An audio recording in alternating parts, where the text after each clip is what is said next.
On May 9, 2001, at the National Press Club in Washington, D.C., an unusual and unprecedented event took place. Over 20 individuals from the highest levels of the U.S. military, intelligence and aerospace industries, NASA international air traffic controllers, scientists, radar operators, pilots, and other experts with rarefied credentials and extremely high security clearances all came together to share their experiences concerning extraterrestrials and UFOs. The focus of this conference, put together by Dr. Stephen Greer and the Disclosure Project, was to promote open hearings in Congress dealing with UFO and extraterrestrial phenomena going back over 50 years. It was an astonishing series of testimonies. Here were a couple dozen seriously credible witnesses coming forth on the national stage to talk about the most bizarre events imaginable. Objects under intelligent control doing impossible maneuvers at thousands of miles per hour. What they did was coalesce and started rotating in a circle, and then they disappeared. Glowing red orbs, disabling nuclear missiles deep underground. And this time it was a more intense tone in the guard's voice. It was very clearly very frightened. He said there was a bright, glowing red object hovering outside the front gate. We lost somewhere between 6 and 8 weapons that morning. Alien structures on the moon. And then he proceeded to put photographs down in front of me, and clearly in these photographs were structures, mushroom-shaped buildings, spherical buildings, and towers. An ET pilot killed on an Air Force runway. There's been UFOs in the pattern all night. They're on radar. But in any case, an alien had come off the craft and had been shot by a military policeman, and apparently was wounded and was heading for McGuire. Dozens of incredibly surreal accounts right out of a Spielberg film. But the witnesses are all dead serious, highly intelligent professionals of rank and stature, and in fact were in these positions because of their quality of mind and character. Several had concrete evidence to back up their claims and were all willing to testify under oath before the US Congress. Over 30 international news organizations recorded and broadcast the event. The exceptional nature of this gathering and straightforward at times emotional testimonies begged the mind-bending question, what if they're telling the truth? One of these witnesses, an aeronautics illustrator named Mark McCandish, had several high-level security clearances and worked for organizations such as Rockwell International, Boeing, and the US Air Force. He'd spent over a decade in research and development on the main focus of the NPC event, technologies connected to UFOs and extraterrestrial vehicles. His detailed technical illustration of a purportedly reverse-engineered alien craft, the Flux Liner, a strange flying disc shown at a secret US Air Force air show in 1988, was a highlight of the conference. These discs were hovering off the floor without any visible means of support. They were referred to as alien reproduction vehicles, also nicknamed the Flux Liner because they used high voltage electricity. This is a diagram that I made based on a sketch that Brad Sorensen did for me in rough form, and subsequently cleaned that drawing up and made it much more accurate. This is his story.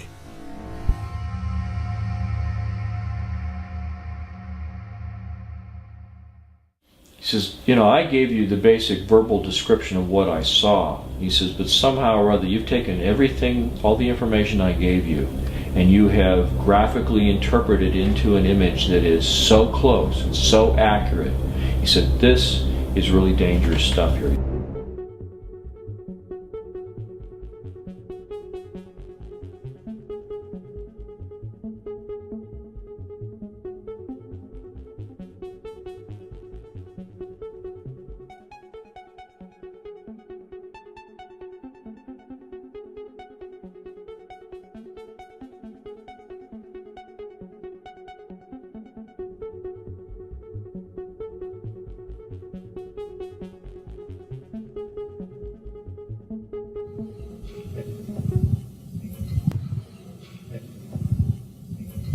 Deanne Divis with United Press International. Could you please address the vehicle that there was a drawing displayed of?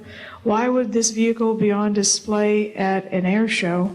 What is the power source that you are asserting is going to be so very useful? And how can you determine that this vehicle is not something that is being developed, by a government agency? In fact, I think that was the testimony. This is an alien reproduction vehicle, and just to be clear, this means that it is based on advanced anti-gravity and zero-point energy propulsion systems. They are being manufactured by a consortium of companies that include Lockheed Martin, Northrop, SAIC, and other corporations. But this is not a jet internal combustion system at all. It is actually kicked in by a type of electric power source, and it then accesses this ambient zero-point energy field that is responsible for all matter and energy existing, and by special configurations and what have you, it causes a cancellation of mass inertia and an anti-gravity effect. They do have superluminal capacity, in other words, faster than the speed of light capacity. I think Mr. McCandlish and other witnesses that he's identified could go into more of the technical physics of it.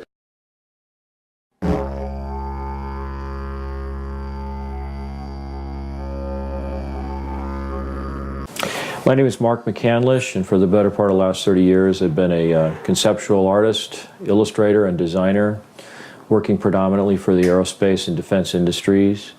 About 1988, I came into some information that indicated that the United States government was in possession of and operating a kind of anti-gravity technology through a system, an aircraft that was referred to as the flux liner or as the alien reproduction vehicle.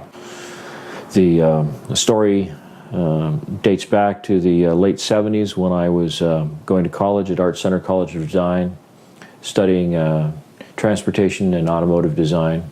Had a friend there by the name of who had a number of classes with. I switched over to an illustration major before I left. I spent a short time working in the special effects industry in Hollywood, and then left that job to work in the defense industry for General Dynamics. Spent some time working there as a conceptual artist and designer, illustrating weapon systems, and then after a couple of years left that facility and began freelancing throughout the defense and aerospace industry. So that was where it all started.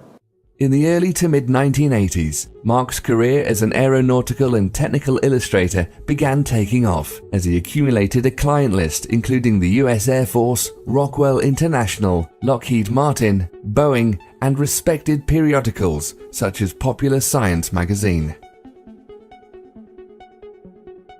He became well-versed in conceptual design at the highest levels of the US military, industrial, and aerospace programs, and often called upon to generate classified and highly proprietary material. At the time, this was around 1985, 1986, and I had been freelancing for about 4 years at that point. Done a lot of work for Lockheed, a lot of work for Rockwell, and a little bit of work for Boeing. And so I was establishing a reputation, and had occasion to talk to an awful lot of experts in the field, various parts of the aerospace industry, so I had an idea of what was going on in terms of the technological development that was occurring in the industry at the time.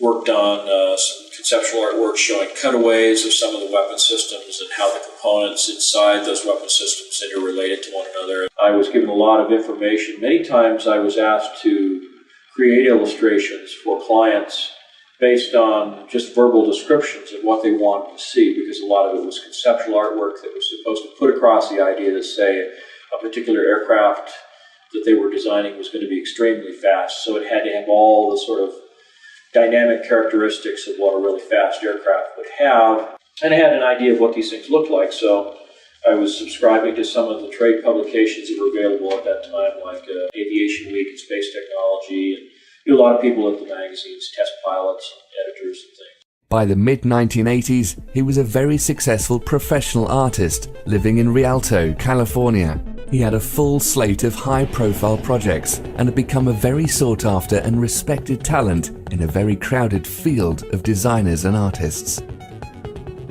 Despite living in the era of Reagan and disco, things were going very well for Mark. Then, in the autumn of 1988, things took a turn for the weird.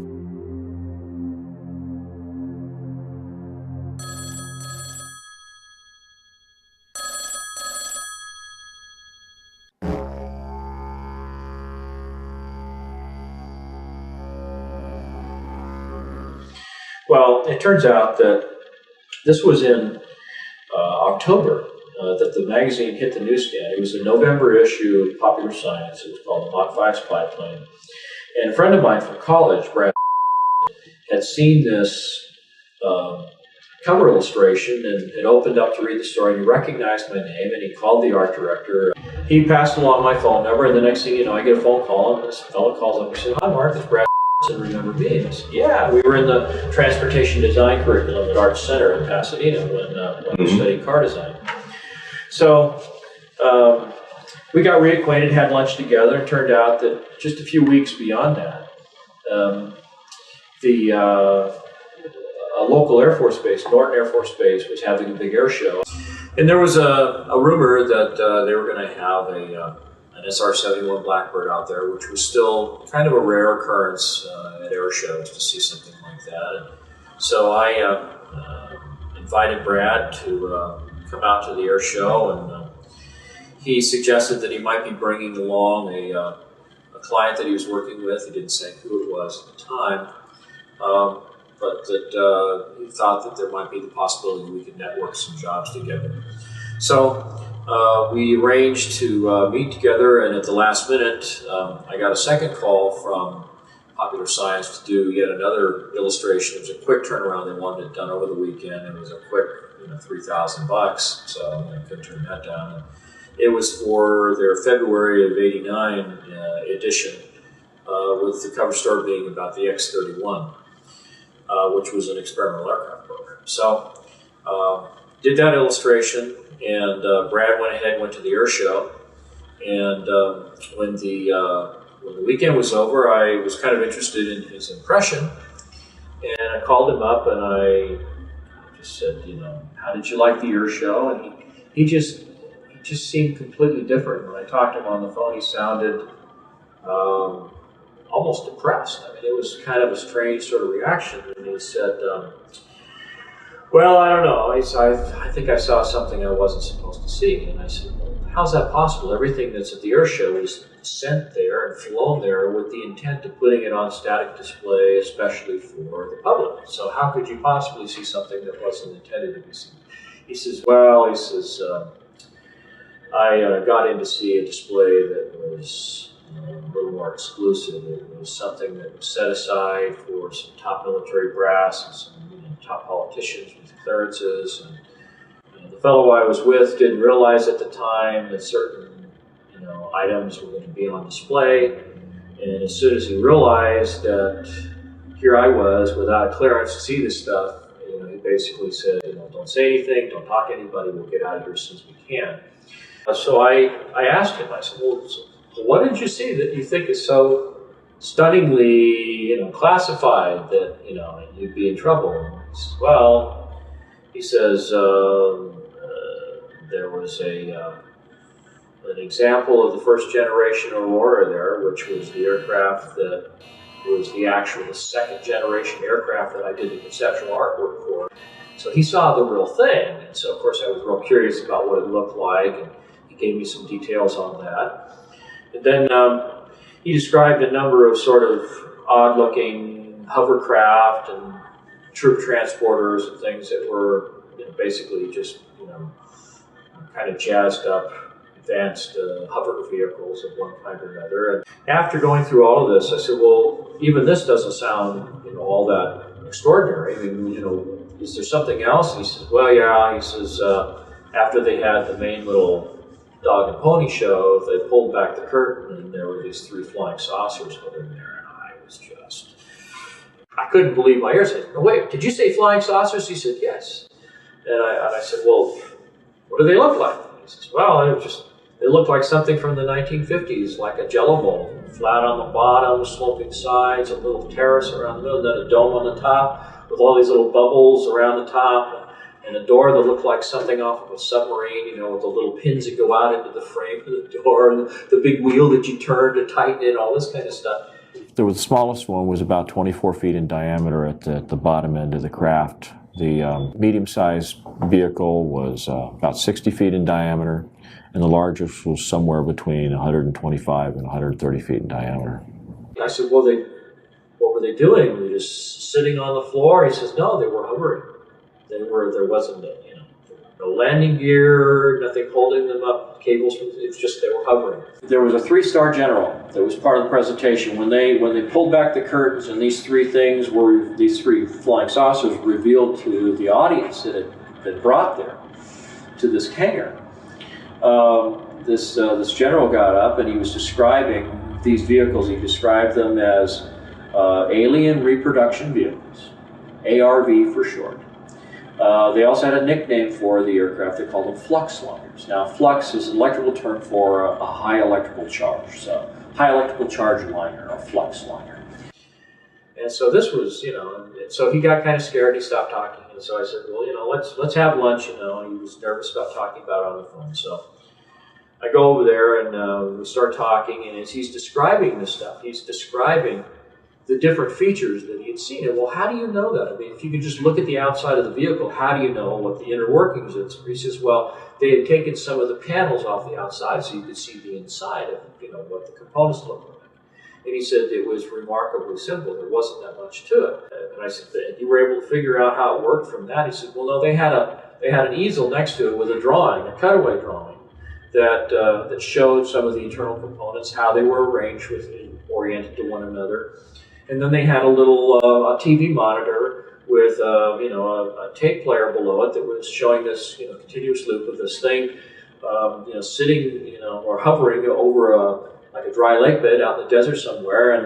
And as you would watch the tape, this thing would make went from a hovering position, made these 3 little sort of hops going to the side, and then as the camera followed it, just went straight up. It disappeared outside. You just down to nothing in just a matter of a second and a half or so. One of the things that this general had said during the presentation, one of the things that really stood out in Brad's mind was that he said that these vehicles were capable of light speed or better. The aircraft looked very old, like it had been around for decades. It had chips in the paint and runs, and you could see fingerprints and smudges and, you know, boot prints where somebody walked up the side of it, this kind of thing. And he said that the paint that was on the outside, it looked like they'd taken a bunch of powdered lead, mixed it into a resin, and then just brush painted it right on the side of the aircraft. It looked like it was slapped together in somebody's garage, you know.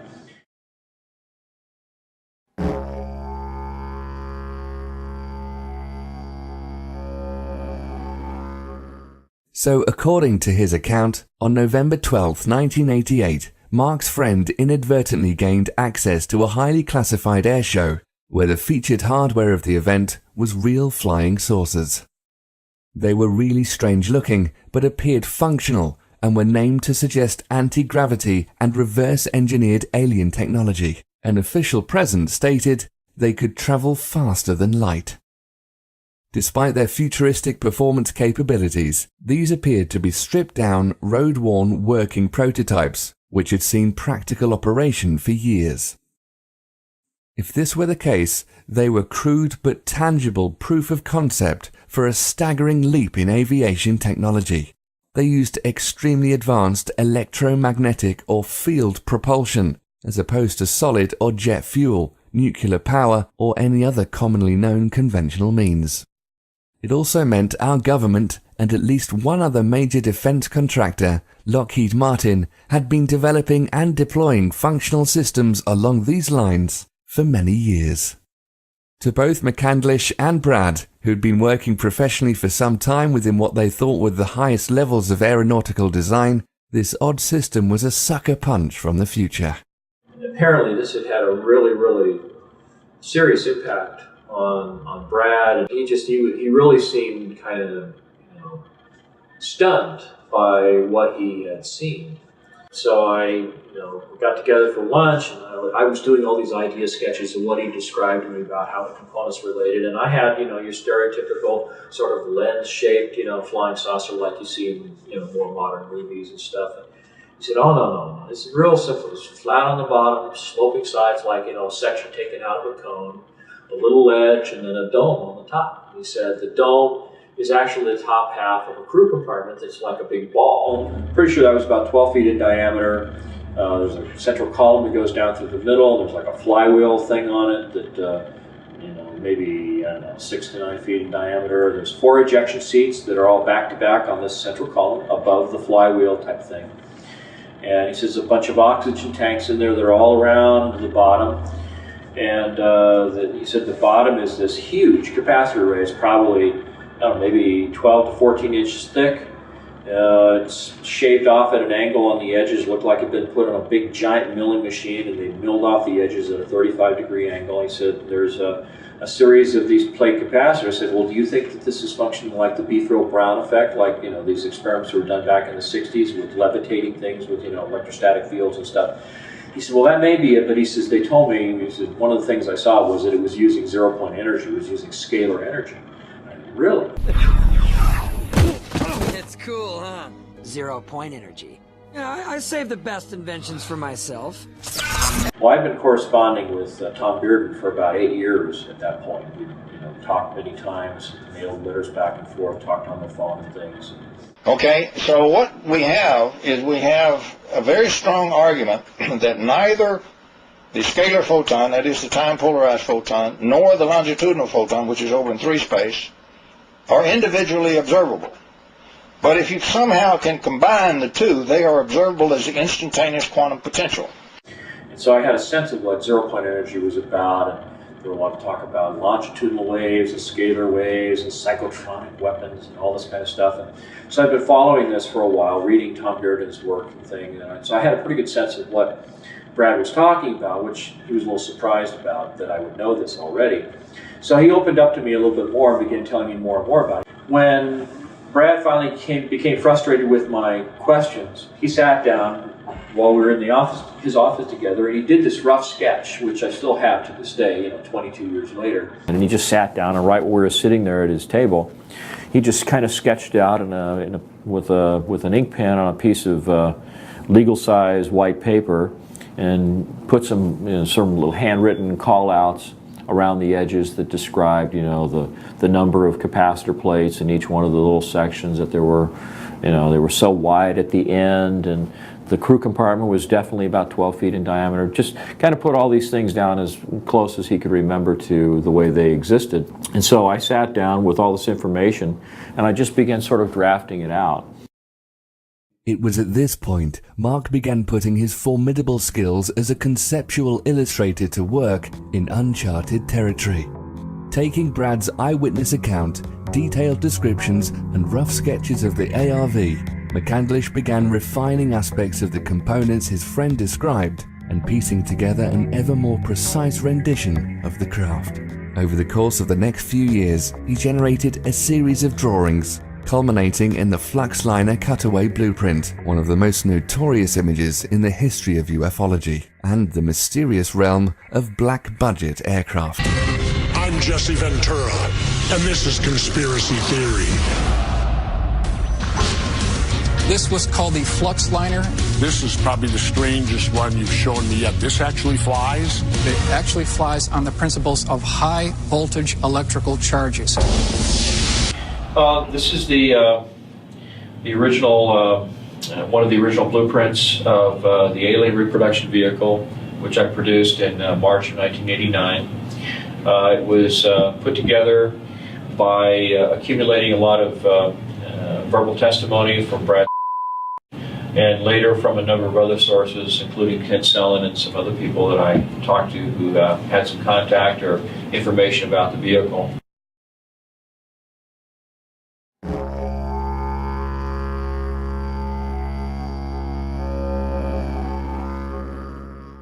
For Mark, his friend Brad's initial account was a fascinating story with a degree of veracity and plausibility, worth exploring and doing some research. but was after all just one man's tale of a fairly unbelievable event, concept, and machine. However, this subsequent research led Mark to some other very compelling eyewitnesses, official documentation, including numerous scientific patents, and other sources, such as respected quantum physicists, which finally convinced him of the likelihood that the ARV might be a very real thing.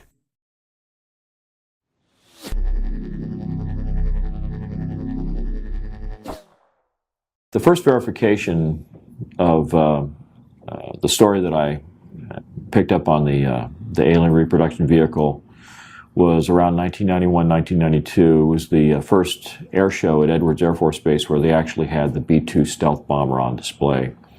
And in the course of that air show, I had occasion to join up with some clients from Rockwell International, and they introduced me to this fellow who claimed at the time that he was working with the Air Intelligence Agency. His name was Kent Sellen. He claimed that he had inadvertently seen this same craft at Edwards Air Force Base North Base facility in 1973. And I said, when, how, where, what were the circumstances? He says, well, I was a crew chief. He said, I worked on Bill Scott's plane when he was a test pilot.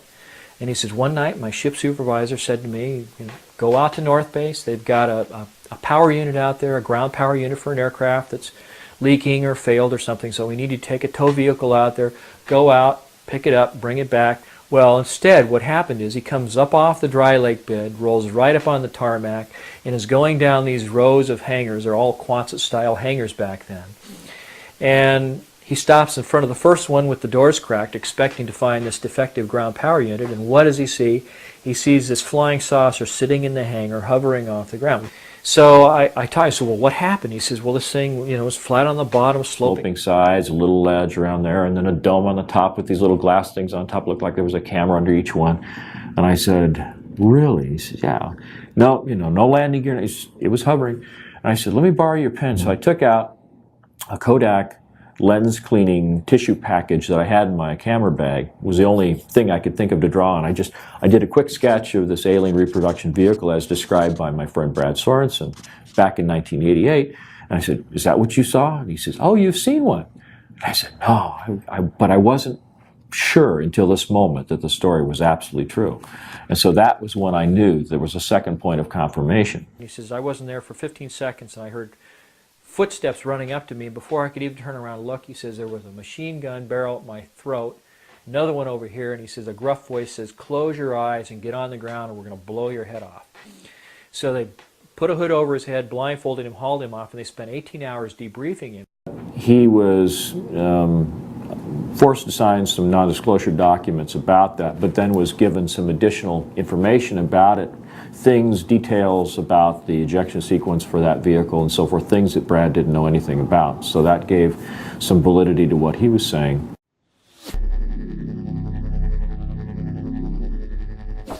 In addition to Kent Sellen, there is at least one other witness on record testifying to the existence of what he describes as a UFO at Norton Air Force Base, which may well have been the ARV. I can discuss Norton Air Force Base, and that as a result of all the military airlift command bases under me for their facilities, that there was one facility at Norton Air Force Base that was close hold. Not even the wing commander there could know what was going on.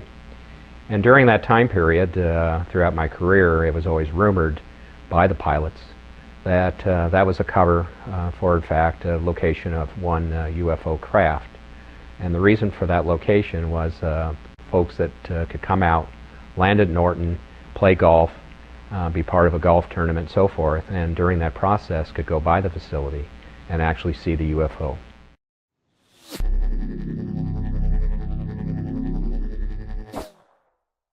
I became so excited about the prospect that this thing really was real and that there really was some technology about it. And so every chance I got, I would strike up a conversation with someone I knew in the industry, and I'd ask them if they'd ever heard anything about this. I was talking to a fellow by the name of Paul Shepard, who was a UFO investigator. I felt that he'd have, a little bit more knowledge about the kinds of things that were going on in this area of research.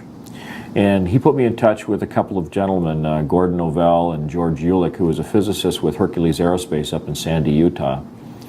And they were very interested in this story. I started off as an aeronautical engineer when I was in college, and I got real interested in what makes UFOs go, and so I just kind of pursued the trail of the technology as opposed to the aliens and that kind of stuff, and that's all I do is pursue the technology, and I got lucky. Got very, very lucky and got my hands on a cutaway of their bird.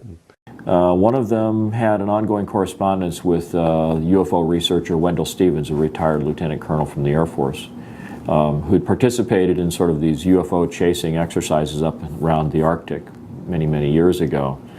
So Gordon sent a request off to Wendell Stevens saying, you know, we know that you have this big photo archive of all these different UFOs that have been seen over the years. Do you have any photography that even resembles what we're describing in this drawing that I had done?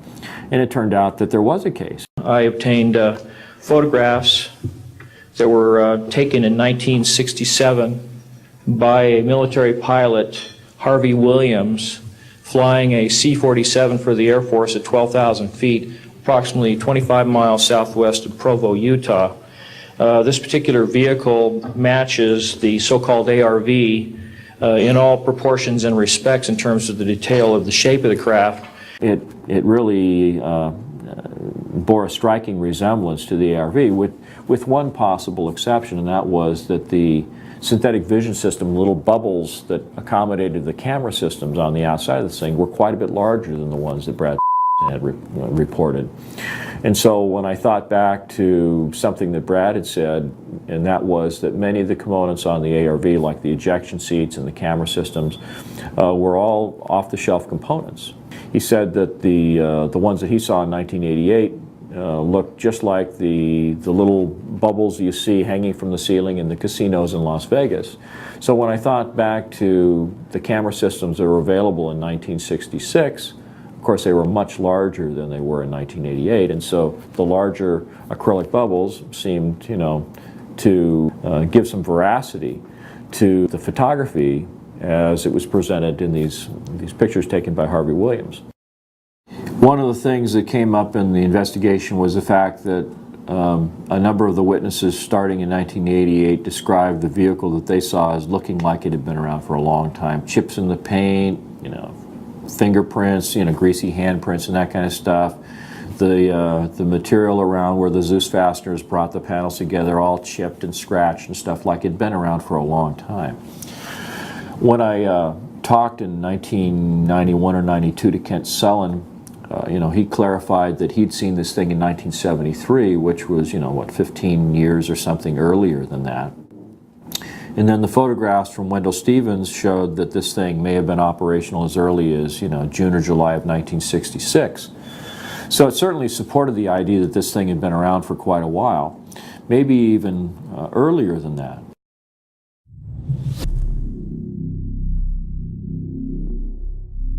When you look at some of the photography of UFOs, going all the way back to some of the earliest photography we know of, McMinnville, Oregon, for example, you see the same general layout, you see the same general configuration, the flat bottom, the sloping sides, a little dome in the middle, sometimes pointy, sometimes almost like the top end of a cylinder that's been chopped off, sometimes a perfectly round dome, sometimes even, you know, like a cone on the top. So it suggests that, you know, there's many different variants of the system, but the overall arrangement of the components is basically the same.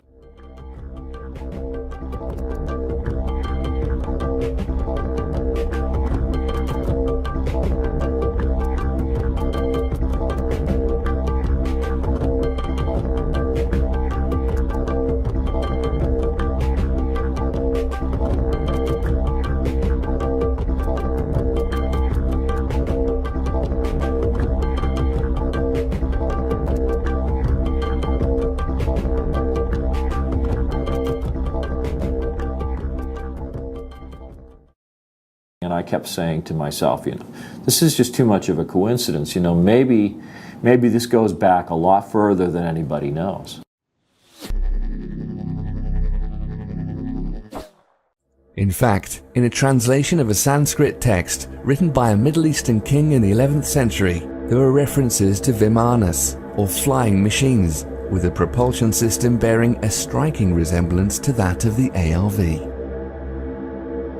Strong and durable must the body of Vimana be made, like a great flying bird of light material. Inside, one must put the Mercury engine, with its iron heating apparatus underneath. By means of the power latent in the Mercury which sets the driving whirlwind in motion, a man sitting inside may travel a great distance in the sky.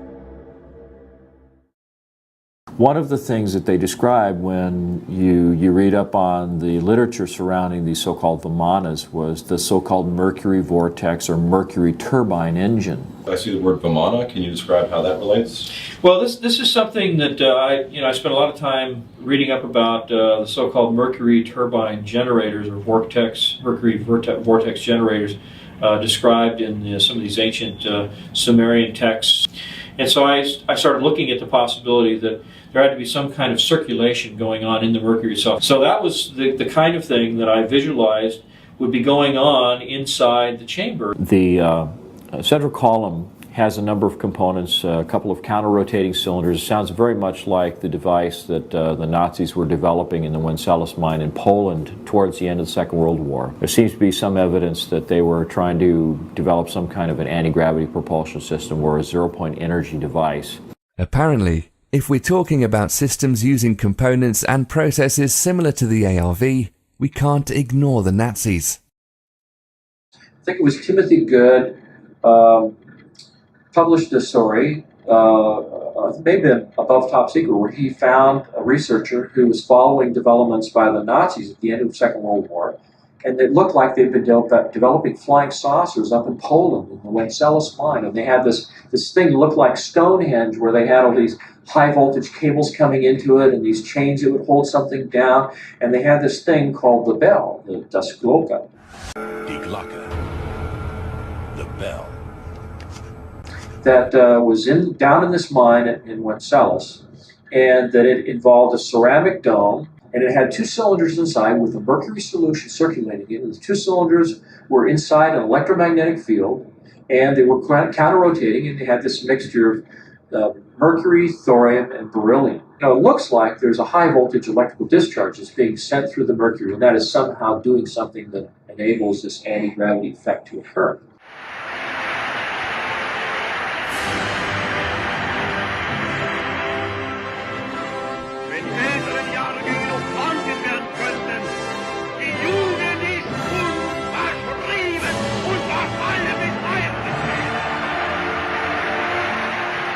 Besides rumors about Hitler's top scientists and the mythology of ancient kings, there were other instances where a central core involving mercury and other components similar to the ARV were reported.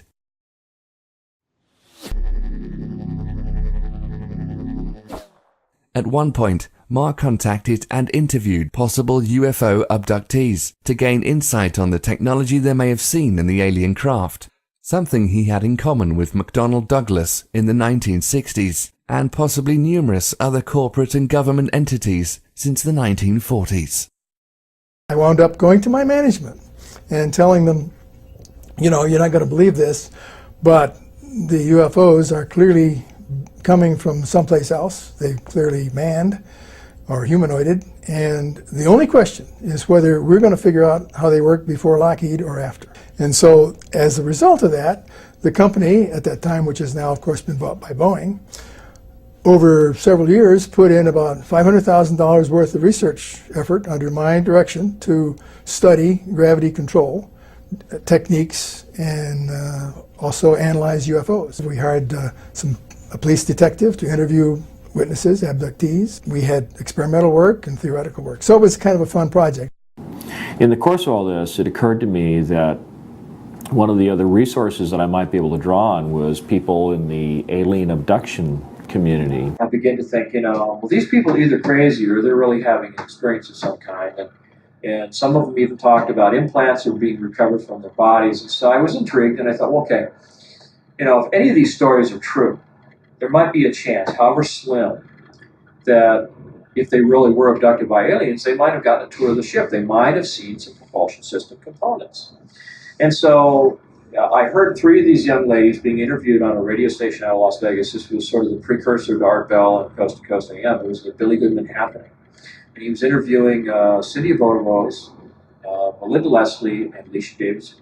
Contacted the station. They put me in touch with these three young ladies. I interviewed them individually, and much to my surprise determined that these young ladies seemed to be bona fide examples of the phenomena, with implants that could be seen on medical MRIs. So what I did was I simply asked them to describe what they saw, and without disclosing anything that I already knew about the components inside the alien reproduction vehicle, I found that these young ladies, at least one of them in particular, was able to describe not only components that strongly resembled the ones that were inside the alien reproduction vehicle, but they were also at a higher level of sophistication that actually gave additional clues about how the ARV actually functioned.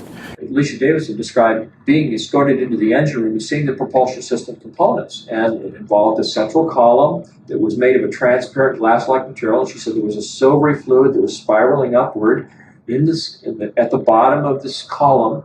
Down in kind of this well that was in the center of the spacecraft was this little tiny flywheel-like mechanism spinning, which matched the ARV also. And this is at a point when this young lady had never seen any of the drawings that I'd done of what the ARV was structured like. I was just talking about propulsion components in general. But then she said that when you looked across this little well, this lowered floor area in the center of the room was like a guardrail around it. She stood there. You could look across, and she said it looked like the below the deck she was standing on was this glass-like material with these coils of wire going through it. And they were spaced out in the same proportions as the ones on the ARV. The thing that she said that was most significant was that the column itself was rotating in one direction, and the flywheel was spinning in the opposite direction. There was counter-rotation, which is something that's often been reported in UFO sightings. You see components on the craft that are spinning in opposite directions. Back here on Earth, the scientific community has been busy since the end of the Industrial Revolution. There have been dozens, perhaps hundreds of US and international patents dealing directly with electrokinetics and electrogravitics, going back to the turn of the last century. It would be safe to assume private industry and the military have also been working on a great deal of related applications off the public record. In short, since Nikola Tesla's first experiments with pushing electricity around, mankind has had a thing for anti-gravity.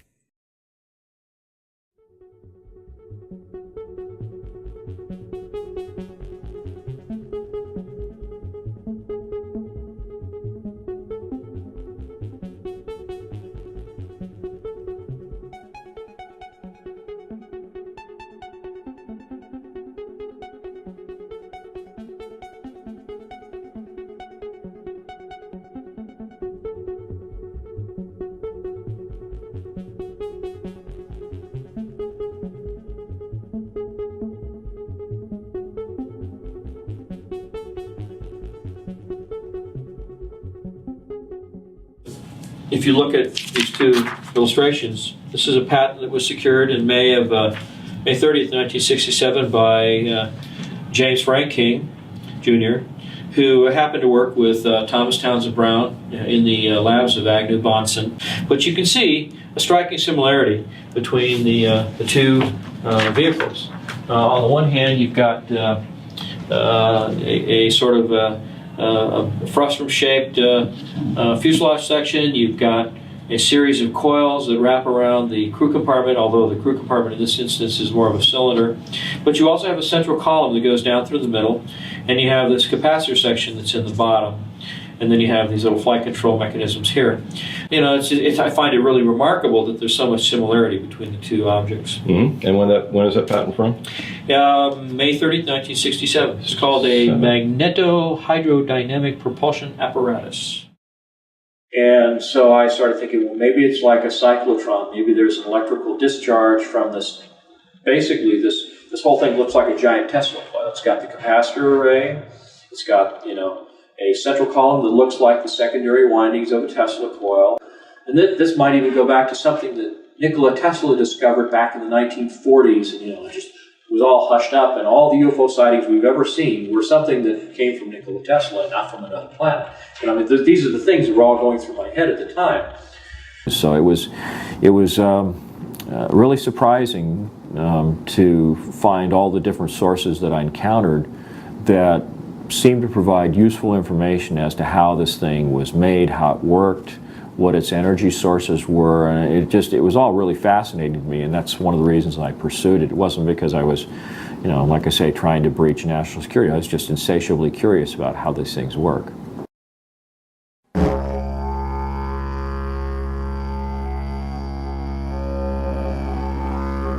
And he said it was remarkably simple. There wasn't that much to it. The ARV system, for all of its claims of flashy, out-of-this-world propulsion capabilities, was indeed remarkably simple. It could be described as a large-scale, souped-up Tesla coil, designed to negate gravity and inertia, with off-the-shelf navigation and life support systems bolted on, almost as an afterthought. You could think of it as the Model T of anti-gravity vehicles, an industrial dune buggy, or crude hot rod that can get you to Mars in a few minutes. In this version at least, first-class seating was still a way off.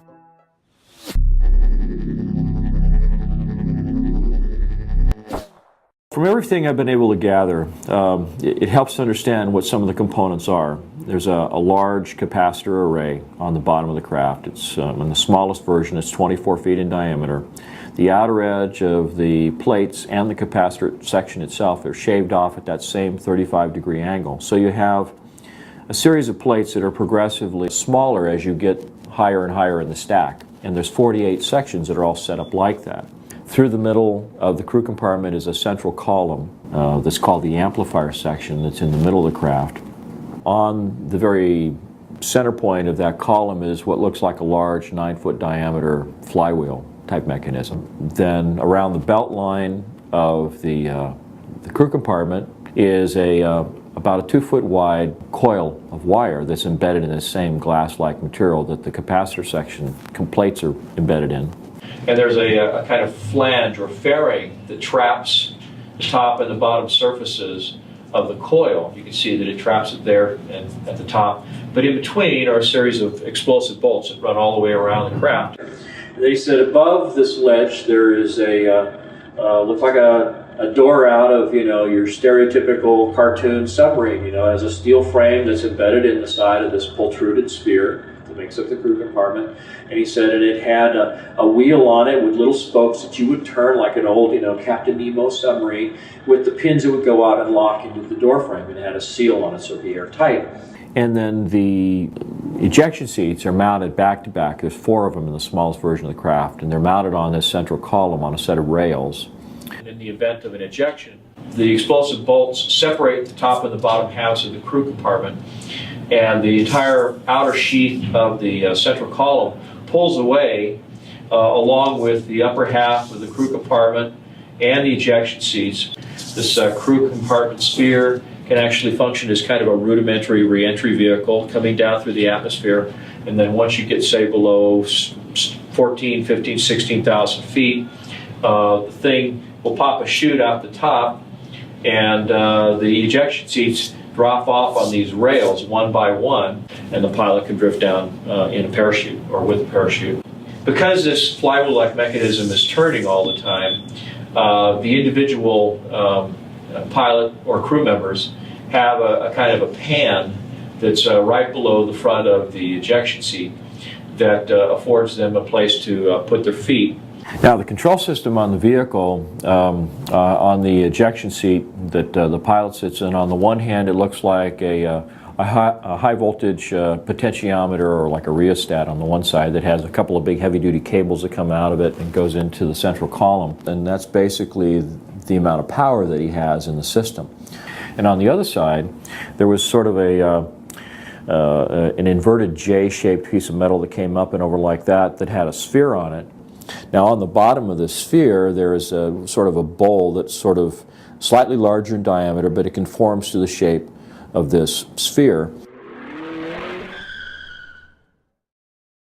Of all the components of the ARV, the navigation system, while perfectly logical and even elegant in its design, has to be the strangest one. It's an entirely unknown paradigm in steering an aircraft or anything else, yet makes perfect technical sense. If one were to make the case for truly alien aspects of the alien reproduction vehicle, this might be the first example they'd use. The sphere itself appears to be a kind of a domed arrangement where you have a number of fiber optic leads that come into the sphere, and for each one of the 48 capacitor arrays there's a series of sensors that are then used to sort of relay information to the individual plates. And so then on the bottom of this you have a bowl that moves around and can be used to convey the commands of the pilot in terms of what he wants to do in terms of shaping the field around the vehicle. And right in the center of that bowl is a kind of laser diode that sends a laser beam up into the underside, the inside of this sphere. And so as the bowl moves, that laser is sort of scanning around on the inside of the different sensors that are responsible for each of the capacitor sections. Then will, there's a series of relays that will open up and close and let a certain amount of energy in, or prevent it from going in. And when it's dead center, it means that all of them get the exact same amount of information. You just go straight up. If you want to bank to the right, then you bank this to the right. It sends the laser signal over to the opposite side of the dome, and it says that the opposite side of the craft is going to get more energy, so it banks in that direction. It's kind of like in a helicopter, in the swash plate of a helicopter. When you want to bank to the left, you create more deflection in the main rotor on the right side so that it begins to bank to the right, or bank to the left, excuse me. So it's kind of the same principle. Then you have an oxygen supply that's strapped to the lower part of the central column down here in the lower part of the crew compartment. You have a much larger set of oxygen tanks, and these are all protruded vessels, by the way. There's no steel or aluminum in terms of the oxygen supply in the vehicle. There was also a pair of oxygen tanks under the seat, and that was assuming that maybe you had to eject, when you were at 25 or 30,000 feet, and you needed some air to get you from up there down to the place where you'd actually be able to breathe ambient air. I said, well, were there windows? And no, there weren't any windows. He said there was a thing called a synthetic vision system. And he said there were 6 or 7 of these little plastic bubbles around the top of this thing, one on the very top in the center, and then maybe 6 around about halfway up from where the ledge was to the very top, and they were spaced at even distances. And he said in each one there was a little CCD camera. So the synthetic vision system was set up so they would take 2 cameras and it would have a converging point of focus in those 2 cameras, so that it would just be like looking through a set of binoculars. So you'd have a left and a right eye view, and it'd give you a 3-dimensional view outside the vehicle, but with no windows. And the reason for that, apparently, was that this aircraft was using extremely high voltages, and the voltages would ionize the air around the vehicle so much that it would start producing X-ray photons, which are absolutely lethal. So you have to have basically a barrier to protect yourself. You also have a robotic arm that seems to be blended in with a composite fairing sitting right on the top surface of the capacitor array that has the ability to extend outward with a little air-driven claw that's on the end of it. In fact, I think that the craft's magnetic field or electromagnetic field is probably so powerful that conventional little electric motors probably wouldn't work in this kind of an application. Where they took the panels off the side of the aircraft is that they had Zeus fasteners that were these little, like, quick spin lock things that they put on there to hold the panels. The panels are all like a fiberglass material. It's all composite. The entire vehicle appeared to be covered with what he referred to as a goopy lead paint. It looked like little flecks of lead that had been suspended in kind of a resin and just painted haphazardly over the outside of everything on the vehicle, with the possible exception of the door itself and these little blisters that house the synthetic vision system. So why would it be goopy lead paint? Well, the theory is that the electrostatic field created by this huge capacitor array and the ionization that occurs just because of the propulsion system might be enough to create a level of ionization around the craft that's high enough that it would produce X-ray photons of its own accord. And so you would want to be able to protect the pilot and the crew members from that radiation. So anyway, that's the general overview of the structure of the vehicle. This is a vehicle that has the ability to travel up to or beyond the speed of light. And part of the reason that it's able to do that is because it exploits the energy form that's embedded in space-time that's responsible for the effects of mass and inertia.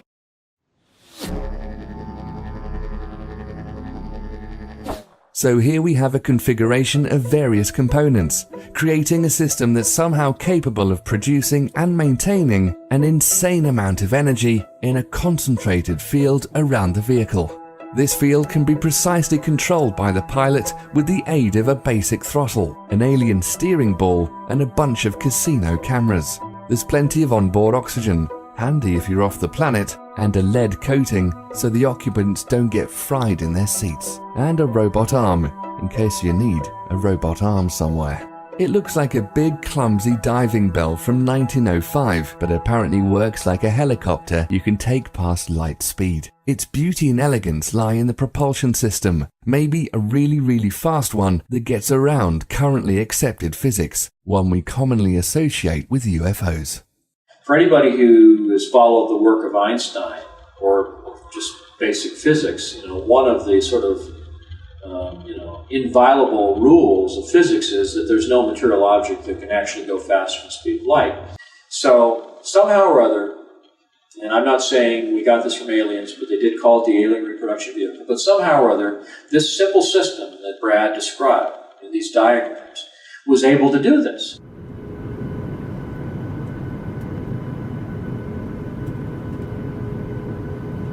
So I began looking at the scientific literature. I was looking at this scalar energy, anything I could find on zero-point energy, scalar energy, quantum zero-point fluctuations of the vacuum, I think is the more technical physics term that they use in the literature. And it turned out that there really were scientific papers that were being published by a number of different scientists, Hal Puthoff, Bernard Haish, Alfonso Rueda, who just happened to work at Lockheed Skunk Works, by the way. So I started noticing the names and where they worked and what they do, what they were talking, what they were publishing. And it occurred to me that, maybe these are people who have some insider. So I started looking at that. I started looking at the things that Hal Puthoff had said. In the middle of last century, physicists made an astounding discovery. And that is what we ordinarily consider empty space isn't empty at all. Even if you go to the far reaches of outer space, it turns out that rather than emptiness, what we call the vacuum is really a seething cauldron of what we call quantum energy, or zero-point energy. Zero-point just simply means that even if you froze the entire universe down to absolute zero, froze out all motion, where everything would be as quiet as you could possibly get it, this energy is still there. It was predicted by the mathematics of quantum theory, but the numbers were so large. For example, there's enough energy in the volume of a coffee cup to evaporate the world's oceans. It was thought, well, this must be some kind of artifact of the theory. But as time went on, various predictions in quantum theory were verified in the laboratory, and it finally turned out we had to take these numbers seriously. So I opened up a correspondence with Hal Puthoff, and he was very gracious in taking time to talk to me on the phone, send me copies of the peer-reviewed papers that he had published in Physics Review, Physics A, Physics B, and I couldn't understand the mathematics with all these Greek symbols, and I mean it was really advanced theoretical stuff. But what I was able to follow were the paragraphs that were before and after the equations that explained what all the math was talking about. And so as I went through these papers and I would talk to Hal, he would explain to me, well, this means that this is a certain process, a polarization process that happens in the vacuum of space-time, and when you do that, you have this kind of phenomenon. When you do that, you have this other phenomenon. And the papers that he wrote started to indicate this zero-point energy that's embedded in the environment.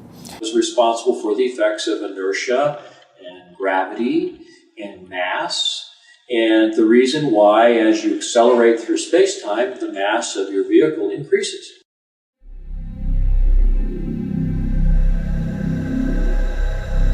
So in a sense, if you find the right way to do it, you can actually sort of reduce the mass of an object. And if you can do that, then of course it takes less propulsive force to push it around. It means that it can go a lot faster because it's not limited by the amount of mass that it increases to as it accelerates. In fact, it may in fact be a situation where the faster you go, the more energy you have available to continue the acceleration process, and at the same time the mass is becoming relatively less and less and less. So it really enables the possibility of being able to go faster than the speed of light without violating general relativity, and that was the most fascinating aspect of the whole thing. You're drawing energy from the environment, and in the process of doing that, you're enabling the craft to not only demass itself, but basically conserve energy by using the flux in the vacuum of space-time as a power source for your propulsion system. So literally, the faster you go, the more energy you have available that you convert into propulsive force, and the lower the relative mass of the vehicle becomes. So it's actually sort of an inversely proportional kind of a relationship. Most scientists, with an instant response, would think on special relativity terms and say, well, the velocity of light is a limitation. You can't go faster than the speed of light. And therefore, to conceive of us exploring stars or other people coming here, it's too far. They just can't get from here to there. We might explore our own solar system, but that's probably as far as we're going to get. But the truth of the matter is that in general relativity, that's not the case. There are options there. That limitation now has begun to evaporate due to the new understandings and predictions coming out of general relativity. So that's not the issue. And so I was starting to learn about the technology and how it might be playing a role in the function of this craft. The craft, of course, had oxygen tanks and stuff in it, so it really suggested that the thing was capable of going out into space. So the idea was that somehow this vehicle is able to sort of skirt the law in a way that allows it to do these things that are unheard of.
Well, I understood that, there were probably, some kind of a powerful electrostatic field involved with the capacitor array. There was obviously an electromagnetic field that was forming around this ring of wire that ran around the crew compartment, and that would form a kind of donut-shaped or toroid-shaped electromagnetic field with field lines stroking right through the middle of the craft, which happened to be where there was this large central column. Now, the central column was supposed to be the most secret part of the vehicle. Brad didn't seem to know too much about that, but he said that it used mercury in some form. He thought it might use it as a noble gas, vaporized mercury. The mercury, based on a number of accounts, appears to circulate in a kind of a closed loop system that runs down through the cylinder in the middle and then back up in the space between the inner cylinder and the outer cylinder. And there's a counter-rotation kind of a mechanism that's occurring there too. And at the midpoint is this thing that looks like a flywheel. But in effect, what I think its actual function is similar to what is called a homopolar generator, where you can use the centrifugal forces of a disk, a conducting metal disk that's spinning, to actually throw the electrons in the material out to the edge where they can be literally tapped off with something that looks like a brush that has conductive bristles. Now, I believe that what happens is that this vehicle develops probably several million volts of voltage, and the sheer power of the electrostatic field that is created in this capacitor array actually has the ability to polarize the surrounding space-time, and it polarizes the so-called zero-point energy that is embedded in the space-time. So it creates kind of a positive and a negative aspect to the status of that zero-point energy that's surrounding the vehicle. So just to kind of give a little background, the idea of a space warp works on the principle of expanding and contracting space in such a way that allows you to go somewhere very, very quickly. What this does is it leads to something that was described by Alcubierre in his 1994 paper on warp drive, the creation of a warp drive that would not violate general relativity. And one of the things that he was suggesting was that you would be able to engineer a vector or a pair of vectors in space-time that would, on the one hand, cause a compression of space-time ahead of the vehicle and an expansion of space-time behind the vehicle, and that there would be an intervening space between those two phenomena that would pretty much peg your sense of gravity, your sense of inertia to the environment that you departed from when you initiated this movement. So in essence what you have is you have a spherical event horizon around this particular region that might be called the dynamically engineered local space-time. And this particular region is set up in such a way that it creates these influences in the surrounding metric in such a way that it also creates a vector that goes in this direction.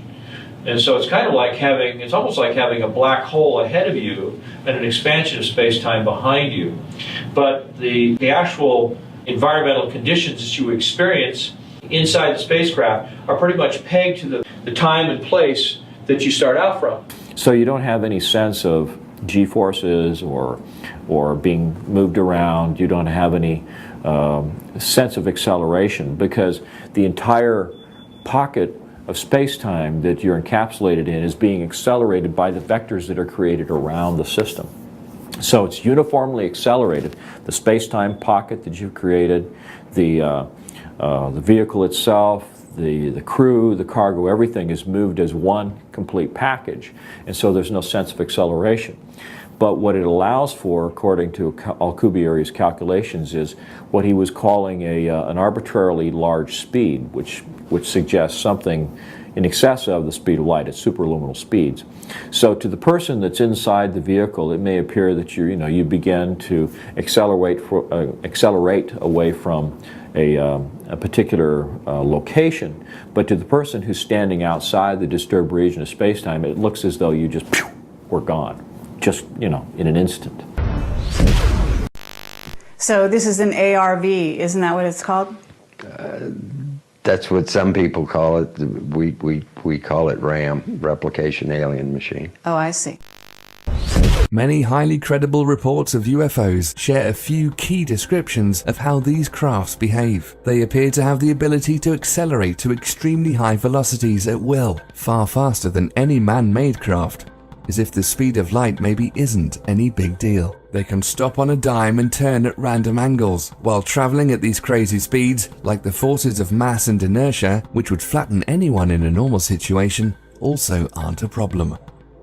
And they're silent, without any visible rockets, jets, or exhaust of any kind, like they're pulling the energy they use out of thin air. Superluminal speed, mass cancelling, and ambient field propulsion. All apparently standard in the mid-80s model Fluxliner. This makes the ARV a seriously badass means of getting around, and kind of a missing link between Roswell and one of these.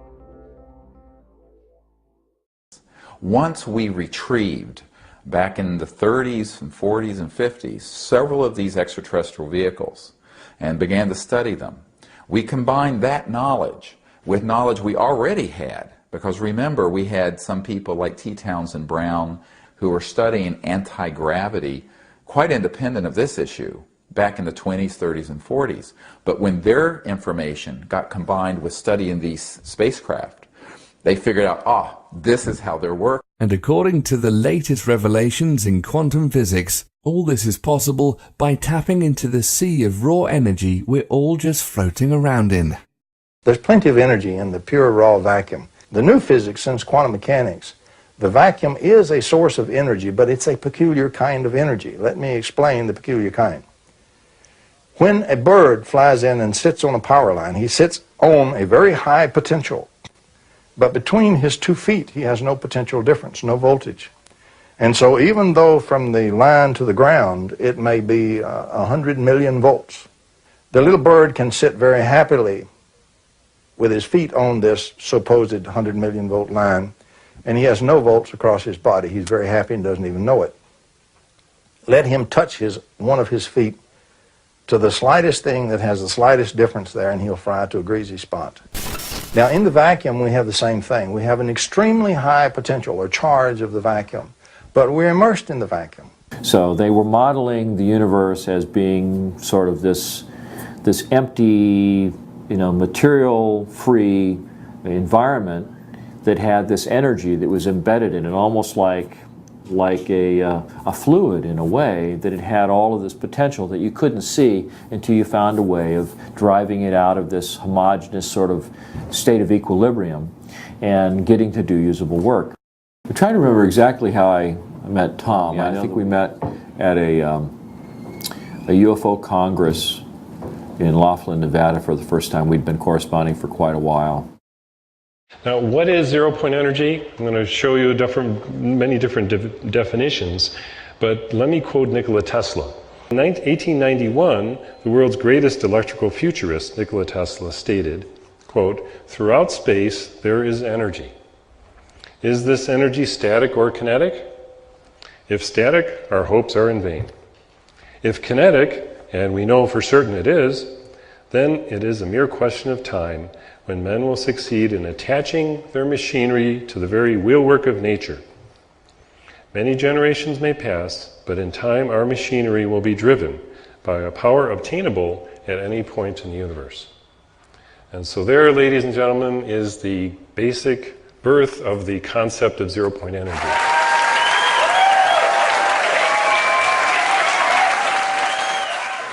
The real issue becomes, is this new technology something that's so advanced and so far out there that it's really beyond the scope of our modern civilization? Is this something that's so hard to achieve that it requires such a tremendous amount of development that it would cause the economy to collapse?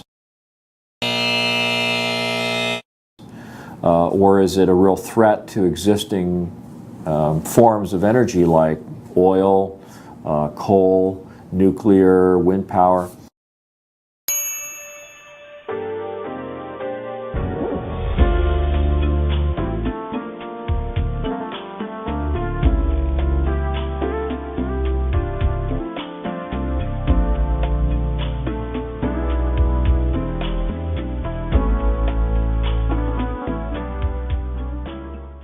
By the mid-50s, they knew that this would be the end of the oil cartels and the international financial petrodollar system.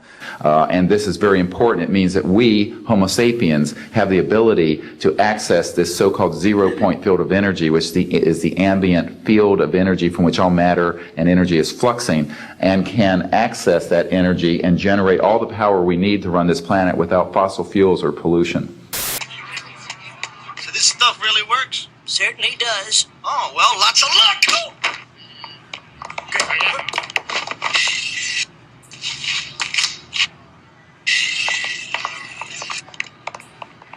Technologies connected to UFO and extraterrestrial vehicles, if declassified and used for peaceful energy generation and propulsion, would solve the looming energy crisis definitively, would end global warming, would correct the environmental challenges that the Earth is facing. When I got involved with Dr. Greer and the Disclosure Project, I was very excited.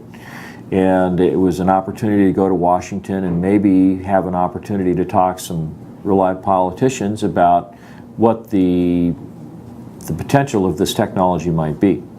I was really hopeful that we would see some kind of a door open publicly, and that the government would show that it was willing to have a conversation, a dialogue about the technology.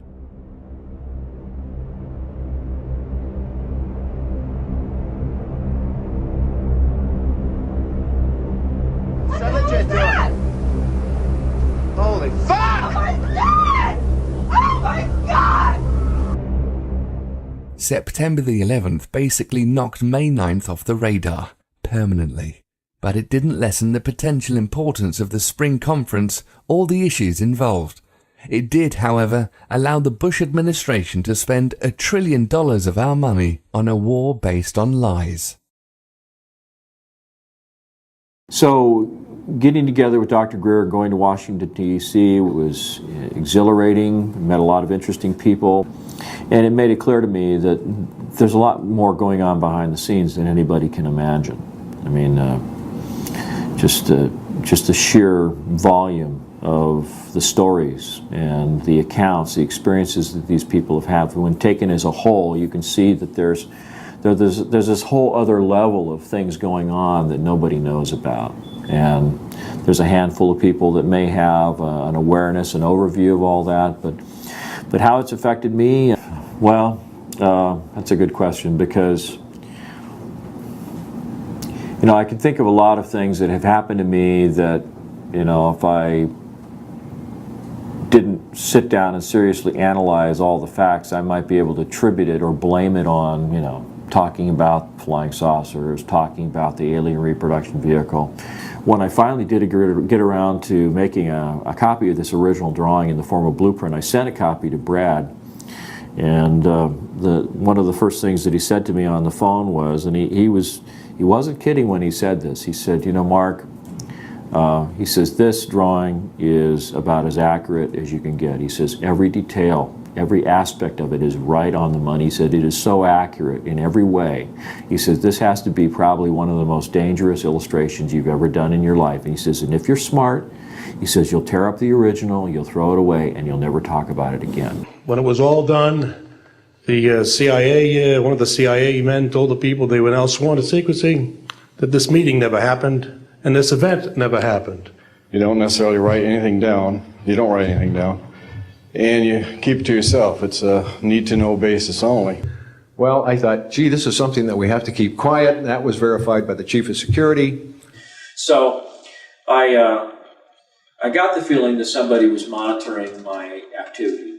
And there was one point at which I wasn't home at the time. The phone rings. My girlfriend, Michelle, picks up the phone, and a voice says to Michelle, you better tell your boyfriend to stop doing what he's doing, or he's going to be in really deep trouble. And, then I did. One by one, I lost all my defense clients as a conceptual artist. And it could have been attributed to my involvement with the Disclosure Project. It could just be that I'm an actual artist with paints and brushes, and I don't work with computers like, some experts that I know. And it may be because there were a lot of people that didn't want to be associated with somebody who talked about flying saucers and anti-gravity and aliens and all that kind of stuff. The reason it's called alien reproduction vehicle is that it's based on the study of extraterrestrial vehicles, but it is manufactured by human military intelligence, aerospace contracting arrangements. We have studied specifically extraterrestrial vehicles which have been retrieved. The breakthroughs in that research have led to applications that have led to the building of this and similar anti-gravity devices. I mean, you can understand how corporations, and Brad told me that it had a big impact on his life, because when his name started popping up on the internet associated with the ARV story, there were a lot of his Japanese clients that wouldn't have anything to do with him because they did not want any of that kind of reputation tarnishing information associated with their product and their brand. And so, he did everything he could, and I've minimized, my mentioning of his name, except where it comes to, historical documentation of what's happened to him and I and other people I know. But I feel terrible in some respects because, I was encouraged by Dr. Greer to name names on camera, and I wasn't ever really sure what doing that meant in terms of protecting identities or protecting people, other than making some footnote in history that this person came forward, said something, and then whatever happened, happened. I had threats on the phone. I had the IRS come up and take all my money, take all my cars. In fact, that's what happened to a guy in Canada. He had a machine the size of a shoebox that was supposed to put out enough power to power your home, and it was very unusual. Well, he was very open. He would give demonstrations. He wanted some investor to give him $1 million to sell the rights, and he was doing all the wrong things.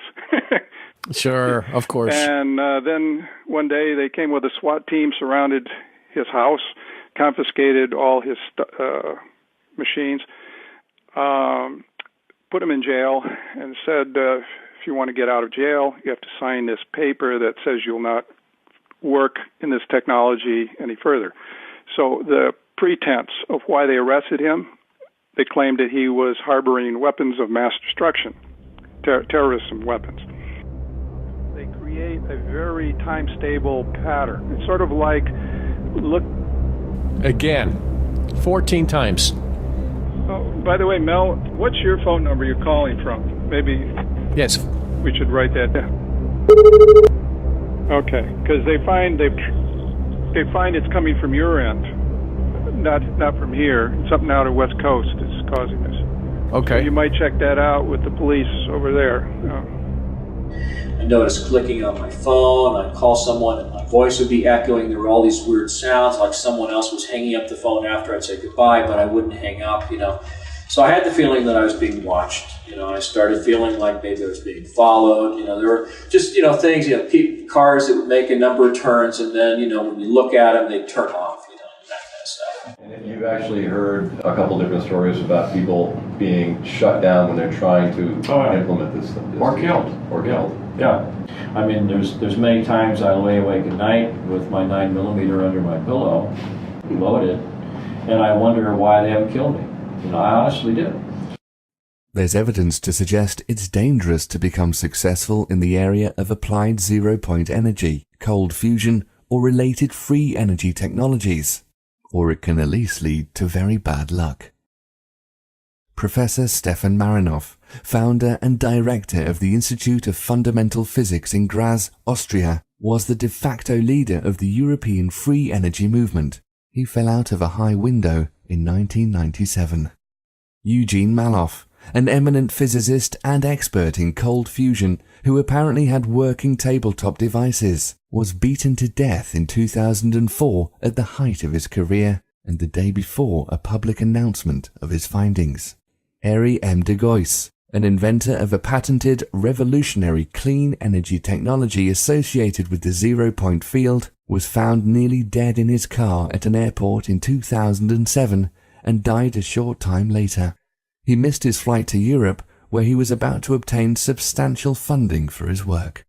Then there's Mark Tomian, a brilliant physicist and inventor of the patented Star Drive, a system remarkably similar to the ARVs in its use of zero-point energy and related spaceflight applications. He and McCandlish had corresponded numerous times before his unexpected death in his home in 2009. This was 2 weeks after the successful trial of a working prototype for a key component of his system. And if I woke up tomorrow on the other side of the veil, I wouldn't be surprised, honestly. I really wouldn't. Because I know how serious the technology is. I know that it's real. The storyline basically is that there's a lot of work going on in the aerospace industry that would indicate that we have black projects that have gone even darker, and that there's work being done on electrogravitic, on scalar technology, etc., that we don't even think that those in Congress or even in the military that approve black budgets are aware of.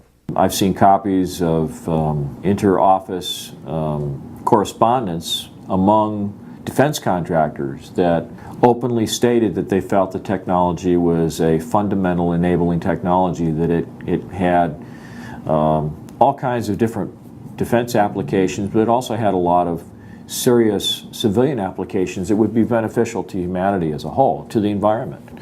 It seems obvious that someone, perhaps a group, maybe some kind of a rogue civilization within our society, has captured the technology. They're exploiting it for their own aims, for their own interests, whatever those might be.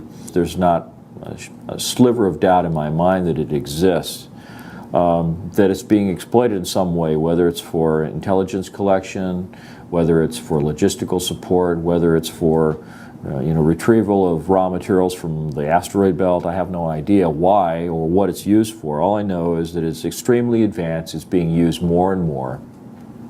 I can only say that all the people who've sought to figure out what's going on using the Freedom of Information Act have kind of overlooked the fact that if this was a purely corporate endeavor and not a government-sanctioned endeavor, that it may be one way in which the technology can be completely overlooked and skirt the reach of the Freedom of Information Act. Because if it's considered trade secret or corporate property, so to speak, or controlled by corporations, it may be possible that they could keep this secret for a very long time. Even with people actively in the government that know that it exists and maybe have contact with some of these corporate officials that control the technology. So, you're kind of left with a big question mark as to where's all this advanced technology going and what's it being used for? If there was somebody that had this sort of interstellar trade program going on with another civilization, that would be very interesting, but I can't understand why they would want to keep that quiet. It would seem like such a mind-expanding, enlightening thing for people to know about. Maybe we'd stop shooting at each other and start thinking about how can we get along with the people on, stars or star systems, that are around us. So it's hard to say. That the outer edge of this large 24-foot diameter disc causes the phone to ring.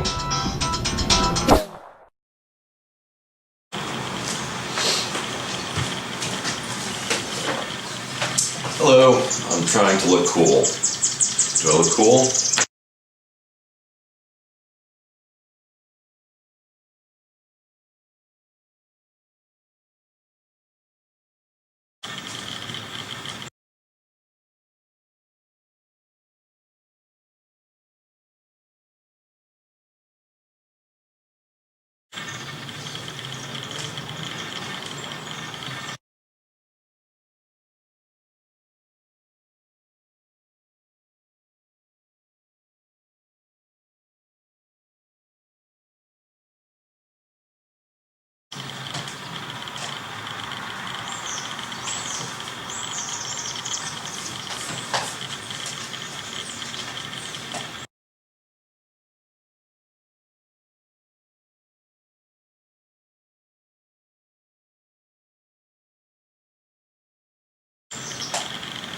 Hey.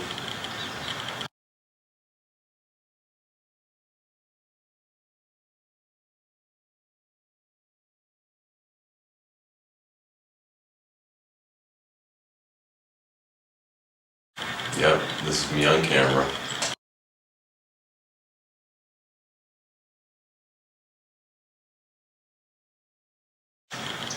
Okay.